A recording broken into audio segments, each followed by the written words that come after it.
So FFP2 masks, they've been ordered today. So we're just waiting on James Brotherton to let us know when we're going to get them. Shouldn't be too long because they were already in central stores. So we've ordered them for TGS, for Stoneblower, MPV, and On Track Plant. So they'll be coming in as soon as they're in. We'll get them dispersed out to you guys. Also, they're not mandatory to wear.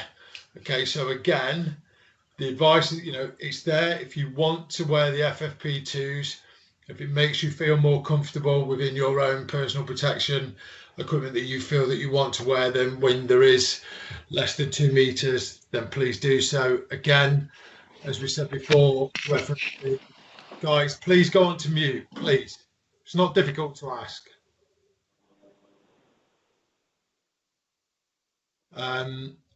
Same as if you want to go onto the forced air method on the masts that are in the Stoneblowers, and you feel that that's something that you want to do, then please do that. It's not mandatory, but again, it is there for you. So just to remind you, wear your safety glasses. Make sure you change your gloves. Make sure you do good hand washing. But again, the FFP2s will be with you, and you have got the forced air option as well, if you so desire. Andy, sorry, it's Dominica here. Can I just interrupt there briefly? Yeah. Sorry, I just want to reiterate that the FFP2 masks should only be worn if you are within the 2 meter. If you haven't got the 2 meter space. What we don't want to do is have people wearing them all the time. For various reasons, but and obviously, the supply, we don't want to have to run out of these. So these will only be used for when there is less than 2 meters, when the 2 meters cannot be achieved because you have somebody else in the cab or whatever the case may be. So just want to make sure that message is quite clear. Yeah. So guys, thanks, Andy. With all of the processes around cab etiquette, so being outside, etc., and all of the things that we've now put into place, as Dominique has quite rightly said, these masks are really difficult to get hold of as well at this point in time. So it is when you've probably got a route conductor in there, and there is no 2 meter separation, is the only real time I can think that they would be needed. So please make sure we do that, and also please make sure that we do not, and I repeat, do not use the FFP3s, because there is a need for the NHS to have them. We have to have them for the dust, but again, we don't want to be ordering or guys wearing them willy-nilly, and then creating an issue for the NHS because they need them more than what we do at this point in time. Good point. Thanks, Andy. There's 5,000 pairs of gloves now arrived into the stores. Your disposable gloves. So again, I know, apologies that we could only get large, so that we thought it more prudent to get them rather than, because they are in short supply, than continue to hunt around as much as we had done. So they're in. So again, go through Sam Beveridge for your stock that you guys require on them. There was a communication sent out from Balfour BT earlier, and there's another one that's just arrived now, but the one from earlier was the government letter, which was sent out to most of the construction companies, thanking them for keeping the essential business open, keeping the economy running, and all the other bits that's going with that. So on the rail plant call that I was on with Mick and the rest of the senior team, it was highlighted that of all of our contracts currently, I think London-wise, there was 4 sites closed. One has reopened now, and London is slightly being, it's a different beast at this point in time. It is the major epicentre for the UK. So the Mayor of London is bringing in different measures there. So at the moment, there are only 3 sites in London closed down. So the letter was just a bit of thanks, I think, from one of the Secretaries of States there for business. You've seen an email. So I suppose within all of this, the pandemic and everything else that's going on, and everybody's worrying and trying to make sure that we get the shifts done and that, and then we come in with the close calls. The issue is, guys, as well as being able to continue to run the way that we have and get, if you want, a different drumbeat within the business, so based on the ever-evolving picture that comes out for us, is we still have to do some of the basics. Now, some people will see that the number for close calls, I think we used to be about 50 per cycle per month. That's been increased because it was discovered actually that for the amount of hours we do or that we work, we were, if you want, under allocated close calls. So we've been up to, I think it's about 145 or 148 per month. So I've seen close. We didn't hit the number in March, and it's not just a numbers game. And I understand all of your guys' frustrations around closing them out. So I think the management team has got better. Our management team has got better at closing them out with the help of Jenny Richardson. I've certainly helped, been sending them on today to different people. So the ones that was raised about the stone, the ones that was raised about needles, the ones that was raised about urine in bottles, I've asked for them to go to Network Rail to be actioned. And there might be a slight lag now from the management team in how we can get the ones within our gift to close out, done, especially with what's going on at the moment, because the ops and Howard and everybody else are all busy. But we will get that done. But we do need to keep on top of the close call. So in essence, with the size of our workforce, which I think we've got about 129 people in total, if we can do one or two, most people can do two, I think, a month, of good close calls that we can action or that go to Network Rail, that would be good. Now, when we speak about Network Rail, are we ever going to get a lot of those actioned? Probably not, because of the millions that they get every year. However, we still got to keep that going. And the whole point of the close call is we're identifying that danger. We're identifying that something could go wrong.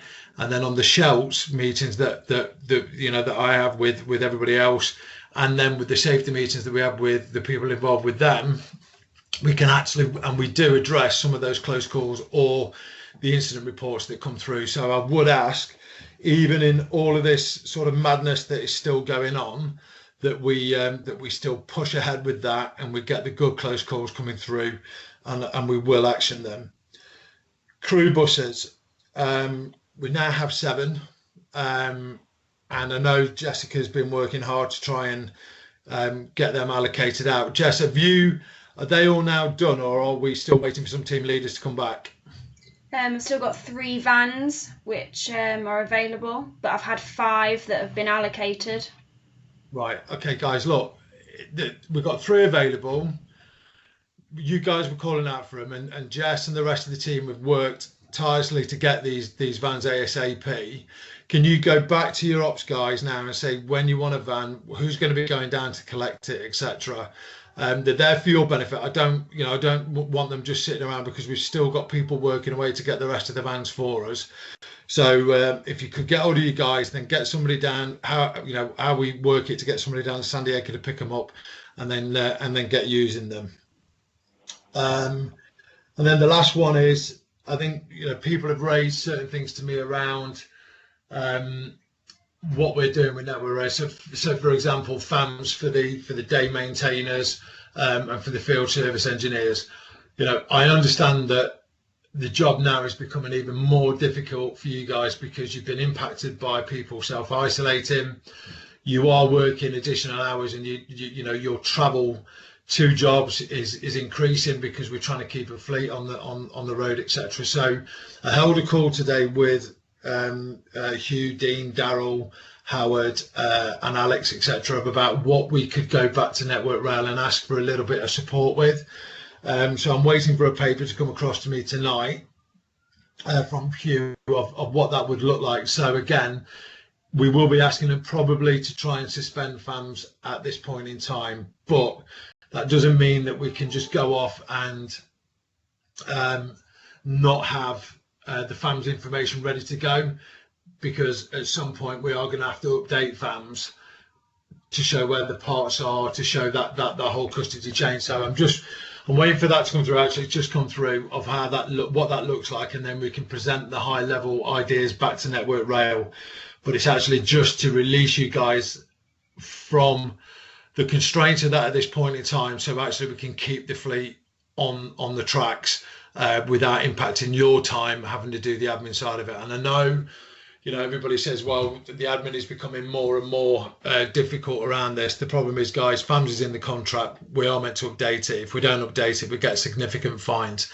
And for the last, you know, fines have ranged anywhere between £11,000 up to 30k 1 month for non-inputting of information onto FAMS. So again, it does hit us, but we'll work with Network Rail to see what we can do to make life easier for you guys. So in essence, I think we had a good call with Chloe Tutnock this morning and leading into this afternoon. So that was a good working session through. Again, you know, Network Rail, ATPI, and I understand ATPI have sent their communications out, which has gone to you guys that now that you can't do online bookings, I think you have to phone them through. So if you do start to suffer with that, you know, you need to shout up straight away that you can't get through, etc. And then I can take that back, or we can get Network Rail to work through Capita and how all that starts to look as, you know, as we move through this lockdown phase. So again, it's just to thank you all for your efforts. You know, absolutely sterling. It's not lost on Mick or anybody else that is up there at the top.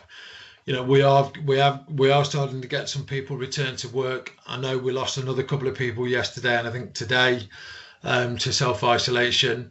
But in the overall perspective, guys, is we've only lost 12 shifts currently, which, you know, is absolutely remarkable.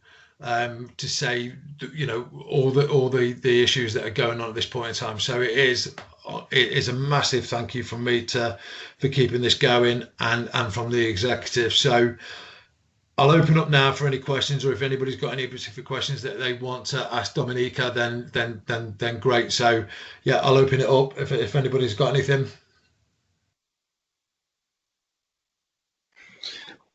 Andy, it's Steve Pesca. Hello, Steve.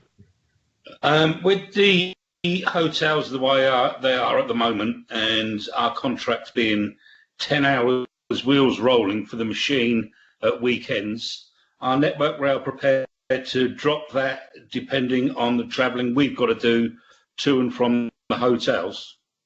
So let me just understand a bit. So, can you just say that again, Steve, for me, please, bud?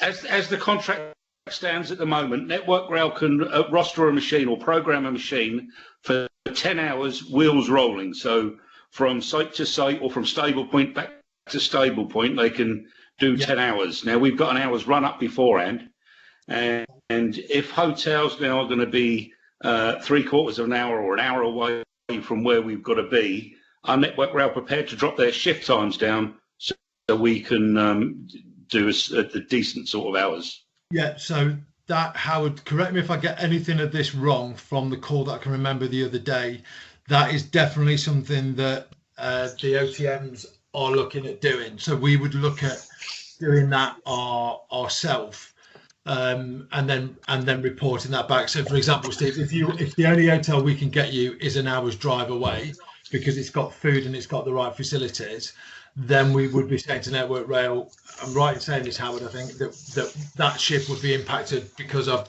X, Y, Z, but we can still deliver it, but on reduced hours. Is that right, Howard? That's correct, yes. That is correct.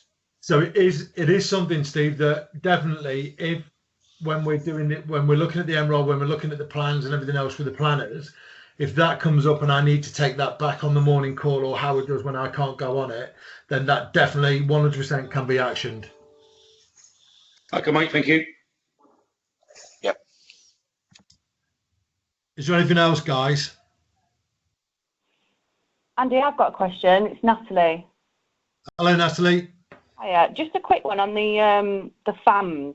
In regards to the parts applications, we claim the money back through FAMS. So if it's not on FAMS, we can't claim it back. I'm just wondering where where we stand with that, if we're on about not filling in fans or suspending it for the time being. Good point, Natalie. We would have to find, when we do this, we'll have to find a way with Network Rail. I'm not sure how that looks. It's only an idea, and Network Rail might say, no, you still have to carry on doing what we're doing. So in which case then, I have to look at what extra resource I can give to assist the engineers, to be able to log the parts down, and then somebody else, one of us, two of us, three of us, whatever that looks like, updates FAMs. I'm not sure how it all looks at this point in time. We're just trying to give Network Rail the oversight that we are manpower down. We have got guys doing considerably more hours to keep the fleet on track, to deliver more shit, to deliver the shifts. I'm not sure yet is the answer. Andy, Okay.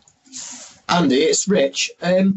Just on this, I'm just worried that we're going to be not cutting corners, but we're going to be putting stuff in place now to try and ease the pain initially, and we're going to feel a hell of a lot more pain after this has all passed. I'm just wondering, could we look at putting something in place like I don't know, a WhatsApp group, for example, where the individuals who are out on the machine fixing stuff and what have you can literally just send a text message with the FAMS number on and the update, and that goes to a group of people that are sort of home based at the minute, that we're from the office, that can pick that up and then input it into FAMS. Because I know the biggest part for the guys, I believe, is having to set up the computer and fill everything in and do all the rest of it. Whereas if it was just a quick text message that will take them 2 minutes to put it into a central WhatsApp group that can then be picked up, would that be better? I mean, I'm open to anything, Rich. 100%. I mean, if we can set that group up and that works, and Natalie, is happy with that, and we can get a few people, whether we can get some of the trainees to help us out to load that information on, I don't know, but it's definitely worth exploring. So yeah, if you could link in with Dean and the rest of the team to see how that looks, and Hugh, and see if that works, then 100%, Rich. I'm open to any ideas at this point in time.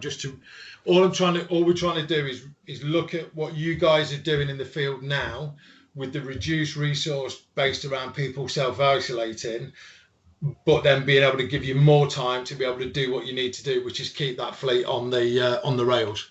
That's all we're trying to do. Yeah, I just think we need to come up with smarter ways as opposed to suspending stuff, because I feel we're going to feel a lot of pain if we go down that. I mean, that 100%. That's my worry, is that at the end of this, if we haven't captured that information, then we're going to be doing a chase up of, right, okay, who did that part go to? Did you fit it? When did you fit it? Etc. Etc. Exactly.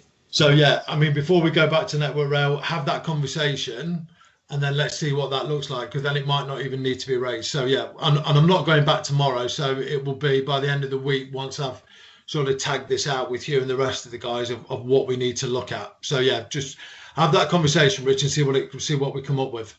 Yeah. Okay. Anything else, guys?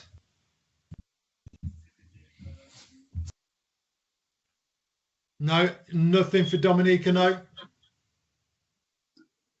Cool. All right, guys. Well, look, again, I'll just reiterate to everybody on the ground, brilliant effort. Really, really. And when I say it's not just off, tip of my tongue, I really do appreciate what you're doing.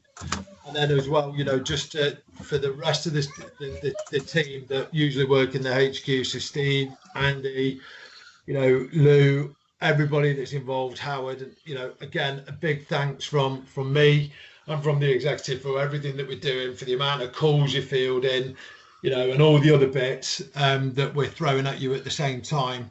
It is really, really appreciated. So if there is nothing else, I'll sign off for tonight. There is a comms just come out, so have a read of that, guys. I'm not sure what's in it. And then I will speak to you all again tomorrow night. Okay. Cheers, man. Thanks, Andy. Cheers, guys. See you later.